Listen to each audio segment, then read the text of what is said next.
بھائی تاکہ ہمیں یہ یقین ہو جائے کہ ہم ہیں. کیا بات. یعنی ہم اسلام کے دائرے میں ہیں. اب صرف زبان سے اس کلمے کو جاری نہیں کرنا ہے، اس کو اپنے دل میں اتارنا ہے. بہرحال وہ انسان کہ جس نے اس دنیا کے سب سے افضل ترین انسان کو پالا، اس کی پرورش کی، اس کو اپنے ساتھ رکھا، اور اس پہ تہمت کیا لگائی جاتی ہے معاذ اللہ، وہ کہ جس کے گھر میں ایمان پلا، وہ کہ جس نے اسلام کو انگلیاں پکڑ کے چلنا سکھایا، وہ جس کے آنگن میں دین کھیلا، اسی کو مسلمانوں نے کہا یہ کافر ہے معاذ اللہ. کیا روایت ہے، انشاءاللہ بات پہنچا سکا تو کامیاب رہوں گا. ہمارے بھائی کیا کہتے ہیں، پیغمبر اسلام اور جناب ابو طالب کا آخری وقت تھا، پیغمبر جناب ابو طالب کے پاس گئے.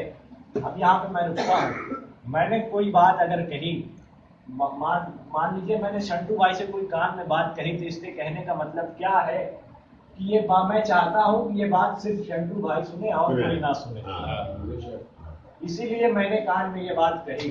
اب مسلمانوں نے آگے بڑھ کے کیا کہا، رسول خدا کے چچا ابو طالب کا آخری وقت تھا، ابو طالب کے قریب محمد گئے، کان میں جا کر کہا. اس وقت مسلمانوں کا ماشاءاللہ کان بہت تیز تھا. کیا کہا، چچا ایمان لے آئیے. اب ان مسلمانوں نے رسول سے جناب ابو طالب کے کان میں کہی ہوئی بات تو سن لی، مگر جو پیغمبر اسلام نے 1.25 لاکھ کے مجمع میں علی کو اٹھا کے کہا من کنتو مولا ہو فہذا علی مولا، نہ جانے مسلمانوں کے کان پہ کس جہالت کا پردہ پڑا تھا کہ وہ آواز ان کے کانوں تک نہیں پہنچی. صلوات پر محمد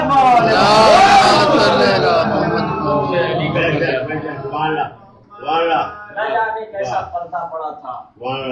کان میں کہی ہوئی بات سن لی، مگر میدان میں کہی ہوئی بات نہیں سنی. اور صرف انہوں نے کہا نہیں بلکہ اٹھا کے دکھایا، اور اتنا اٹھایا کہ خود پیچھے ہو گئے. جناب ابو طالب کی شان و منزلت بیان کرنے کے لیے کم سے کم رسول کی زبان چاہیے.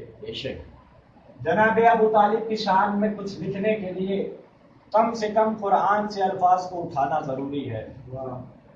جناب ابو طالب کی شان میں اگر اشعار لکھنا ہے تو قلم میں سیاہی نہیں، آب کوثر کو ہونا چاہیے. کیا بات ہے، سبحان اللہ کی نزاکت کو آپ سبحان اللہ سبحان اللہ. ایسے ہی نہیں، ابو طالب کی اگر شان لکھنا ہے تو ان کاغذات پہ نہیں لکھنا ہے، لوح محفوظ پہ ابو طالب کی شان لکھیے. کیا لکھیے، انسانوں کی بصارت مضبوط نہیں ہے کہ وہ ابو طالب کی شان و منزلت سمجھ سکے.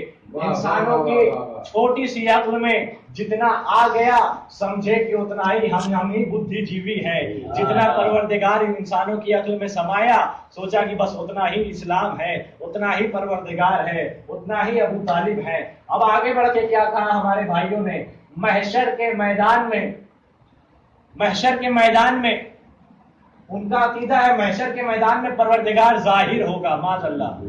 کرسی لگائی جائے گی، پروردگار اس پہ بیٹھے گا، دوزخ آواز دے گی اور دے اور دے اور دے. جب دوزخ کا پیٹ نہیں بھرے گا تو پروردگار اس میں پیر ڈال دے گا. بھیا ہم نے تو بچپن سے سنا ہے کسی کے معاملے میں ٹانگ مت اڑاؤ، مگر یہاں ہمارے بھائی کیا کہہ رہے ہیں، پروردگار جہنم میں پیر ڈال دے گا.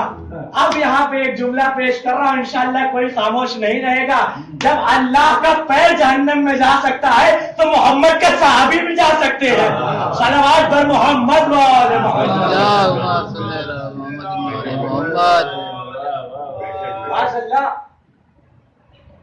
جناب ابو طالب علیہ السلام کے اوپر تہمتیں لگائی جاتی ہے. وہ جناب ابو طالب کے شجرے پہ بات کرتے ہیں کہ جن کو خود اپنے والد کا نام نہیں پتا. جناب ابو طالب کو خبر ملی کہ کفار مشرکین محمد کی جان کے پیچھے پڑے ہیں. جب یہ خبر ملی تو جناب ابو طالب 24 گھنٹے رسول خدا کے ساتھ رہنے لگے. سنیے گا، ایک دن ایسا آیا کہ جناب ابو طالب غائب ہو گئے. سنیے گا انشاءاللہ. جناب ابو طالب غائب ہو گئے، جناب رسول خدا غائب ہو گئے، اور جناب ابو طالب پریشان جب یہ خبر ملی ہے نا کہ مشرکین ان کے دشمن ہیں، جناب رسول خدا غائب ہو گئے، تو ابو طالب نے کیا کہا، بنی ہاشم کے جوانوں کو بلایا، ادھر آؤ، اپنی تلواریں نکالو، اور یہ مکے میں جتنے مشرکین ہیں ان سب کے بغل میں جا کے بیٹھ جاؤ، تلواریں چھپا کے بیٹھنا۔ ابو طالب کا دلارا غائب ہوا ہے، اور سنو، غلاموں کو آواز دی، چھوٹی تلواریں لاؤ، ان کو اپنے آستینوں میں چھپاؤ، جا کے مشرکین کے بغل میں بیٹھ جاؤ، میں جا رہا ہوں رسول کو کھوجنے، اگر خالی ہاتھ واپس آیا تو ساری تلواریں ان مشرکین کے کلیجوں میں پیوست کر دینا۔ دیکھ لیجئے، جناب رسول خدا غائب ہوئے ہیں اور اس کو اتنی چنتا ہے کہ جس کو معاذ اللہ زمانہ کافر کہہ رہا ہے۔ سنیں، تمام بنی ہاشم کے جوان مشرکین کے بغل میں جا کے بیٹھ گئے، جناب ابو طالب دو شخصیتوں کے ساتھ جناب رسول خدا کو کھوجنے کے لیے نکلے، ان دو شخصیات کا نام تاریخ نے رقم نہیں کیا ہے، انشاءاللہ آپ کی خاموشی آخر میں ٹوٹے گی۔ جناب ابو طالب نکلتے ہیں، ایک پہاڑ کو پار کیا، رسول خدا کی تلاش میں محمد نظر نہیں آتے، بطحا کی سرزمین پہ پہنچے، تلاش کیا، محمد نظر نہیں آتے، تھوڑا اور آگے بڑھے تو دیکھا کہ ایک پہاڑ ہے، اس پہ محمد ہیں اور علی ہیں، محمد نماز پڑھا رہے ہیں، علی نماز پڑھ رہے ہیں، نماز ختم ہوئی، جناب ابو طالب کے ساتھ دو شخصیات اور ہیں، نماز ختم ہوئی، جناب ابو طالب رسول خدا کے قریب آئے، آنے کے بعد کہا، بیٹے تمہیں پتا ہے اگر تم نہیں ملتے تو میں مشرکین کا کیا حال کرتا؟ کہا نہیں مجھے نہیں پتا۔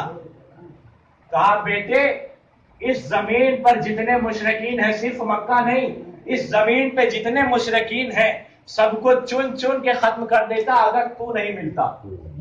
اب جو دو شخصیات جناب ابو طالب کے ساتھ تھی، اب اگر آپ کسی بچے سے بات کرتے ہیں تو اس کے لیول پہ اتر کے بات کرتے ہیں، جو دو شخصیات تھی، پیغمبر اسلام رسول خدا کے ساتھ مولا کائنات نماز پڑھ رہے تھے، جناب ابو طالب رسول خدا سے بات کر رہے ہیں، وہ چھوٹا بچہ علی کھڑا ہے، ان دو شخصیات نے کہا ادھر آؤ، یہ بتاؤ تم کیا کر رہے تھے؟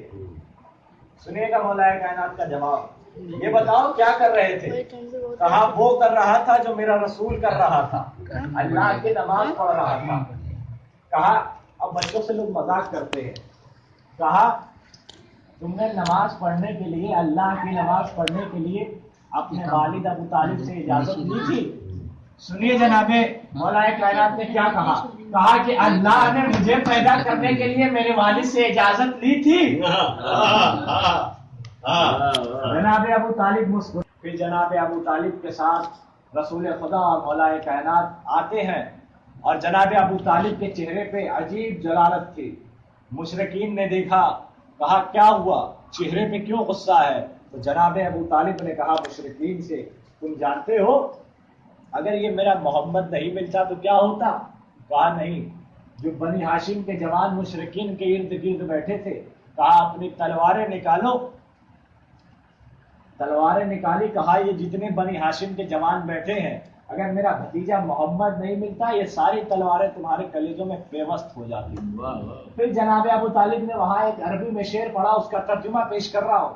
جناب ابو طالب نے کہا یہ وہ میرا بھتیجا محمد ہے کہ جس کا تذکرہ پرانی کتابوں میں ہے، اور یہ محمد موسیٰ کے جیسا ہے۔ اب یہ بات پروردگار کو اتنی پسند آ گئی تو اس نے سورہ مزمل کی آیت بنا دی، محمد موسیٰ کے جیسا ہے۔ ایک وقت میں ابو طالب نے تین چیزوں کے ایمان کی گواہی دی، کس کی؟ پرانی کتابوں کی، محمد کی اور موسیٰ کی۔ اب پروردگار کو یہ گوارا نہیں ہوا، جناب ابو طالب نے کیا کہا؟